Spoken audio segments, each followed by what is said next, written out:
But I wanted to introduce a new piece to our program. We have the NFTA here today, and I'm really excited that she could come in. She had there was an issue with a personal issue with somebody in the NFTA, so she here today, Diane Byas, our DBE compliance specialist, jumped in at the last minute. So I'm so appreciative and so grateful that she is here with us today, and she has some great information to share with you. Thank you, Sarah. Okay, now that you heard about the SBA certification, I'm going to try to hopefully not confuse you as much, but there is another federal program that is available for small businesses, women-owned businesses, minority-owned businesses, and that is called the Disadvantaged Business Enterprises, the DBE program. I am at NFTA. I'm the DBE compliance specialist, and we have a full different certifications to become DBE certified. Why would you want to become DBE certified? Is the DBE certification provides your firm with an opportunity to be listed on a New York State-wide DBE directory. That means that contractors can go to this DBE directory if they're looking for your particular business skill and see that you are DBE certified and contact you directly for your business skills. Also, at the NFTA, we have many construction and procurement opportunities. If you're DBE certified, we have a 17% agency goal, and we do look to hire DBEs.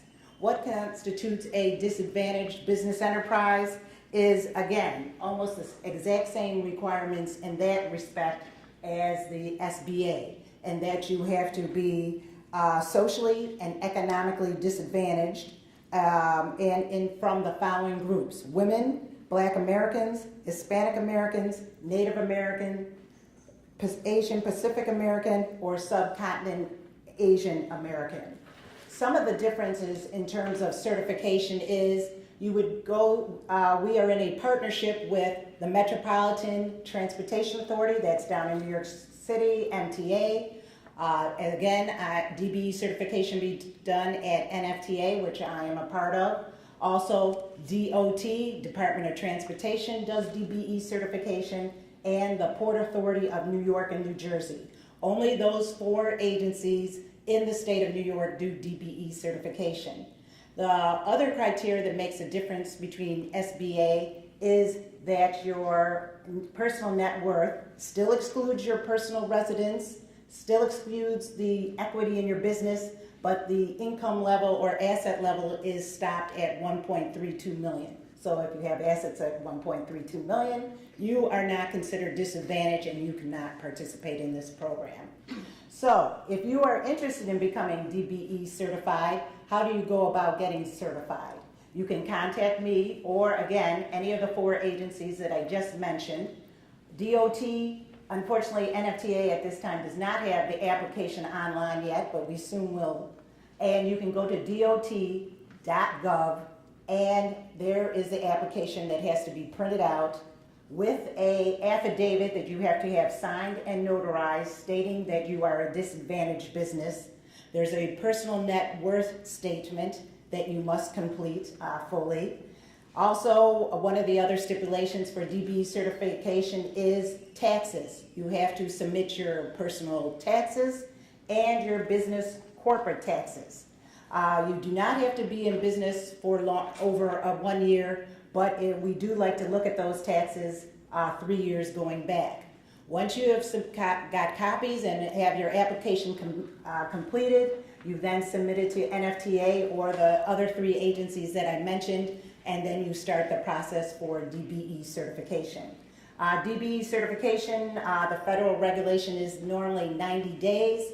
I can say at NFTA, we try to get them certified if all the paperwork is in order within 6 weeks to 2 months. I try to do the certifications and get them completed. Another factor in the DBE certification is I do come out to your site, your business site, whether it's in your home office or at your place of business, and I have to do a site visit. That's a federal law, part of the certification process. We do a full interview. It takes about an hour, and that is also submitted in your DB file for final review, which is then done by my boss, Director of EEO and Affirmative Administration at NFTA, and her name is Linda C. S-E-A-Y.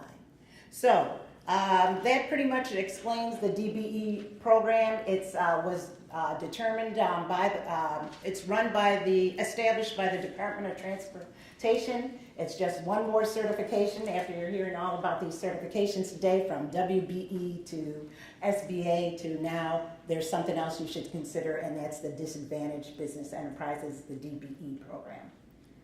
Is there any questions? All right, yes? You were first, yes? You were asking, you were stating that those 4 agencies are. Yes, our UCP partners, yes. Yeah, when you say they use this particular, the DBE certification, are you saying that they accept the certification? Right, once you're DBE certified, those are the 4 agencies. There's only 4 agencies within the state of New York that can do DBE certification. Again, it's NFTA, Niagara Frontier Transportation Authority here in Buffalo, DOT, we have an office here, and there's the main office in Albany, MTA, Metropolitan Transportation Authority down in New York City, and then the Port Authority in New York and New Jersey.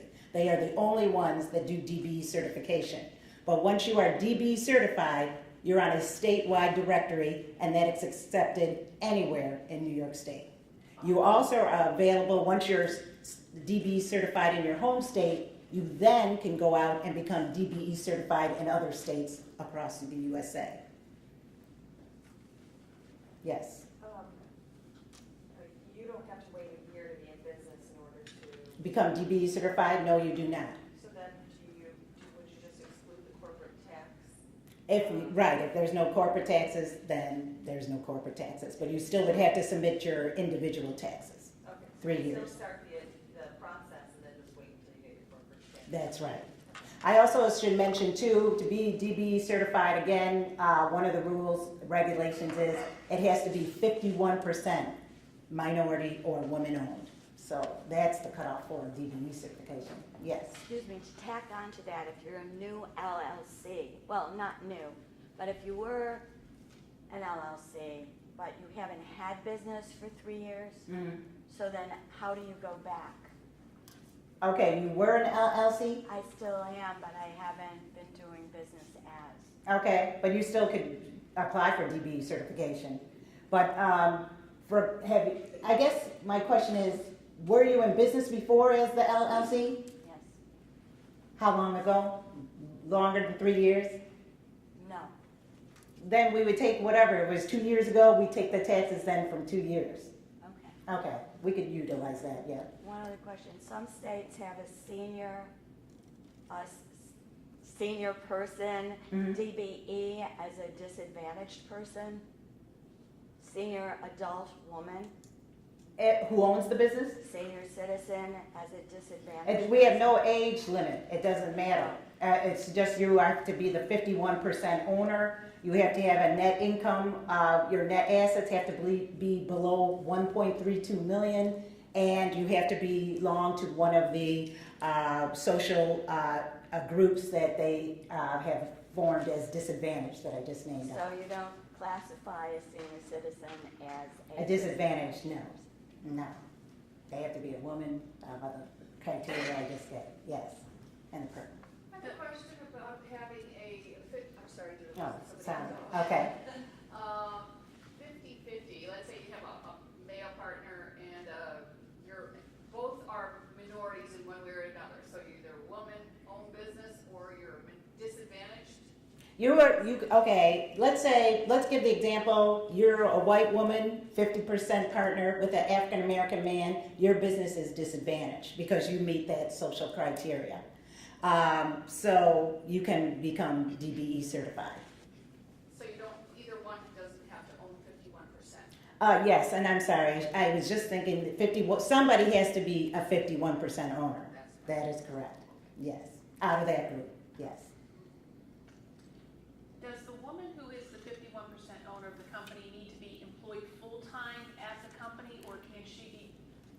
Because for a startup, Right. maybe there's not enough yet and getting supplemental income from another Okay. position. So what is There- that employment? There is a requirement? regulation that handles that situation. It basically, depending on your business, if it can start out being part-time and you still have a full-time job, you can become DBE certified. But let's say you have a construction company, there's really no way you can run a construction company part-time. So you cannot become DBE certified if you have a full-time outside job. But if it's a job that you can start up and it's a part-time job, you have an outside employment, but what the goal is, eventually, you're gonna leave that full-time job to continue on your business, and that's how the regulations look at that situation. But a job that is normally a full-time business, running a restaurant or construction or anything that's considered a full-time, you have to be on the premises, even if you're, basically even a store almost, but that's kind of, but you know what I mean. They do not consider that a DBE if it's not a full-time business, or eventually can be a full-time business. Did I explain that right? Any other questions? Your contact information here or something? Yes, I have my business card, I have a brochure about the DBE program, and I'd be glad to take questions. In the afternoon session, I will be discussing contract opportunities that are available at NFTA. So I can certainly see you in the afternoon. And if you have any questions, please feel free to call me. A little bit different program from the SBA, but I also feel being DBE certified is a great program, and it is a federal program. Thank you.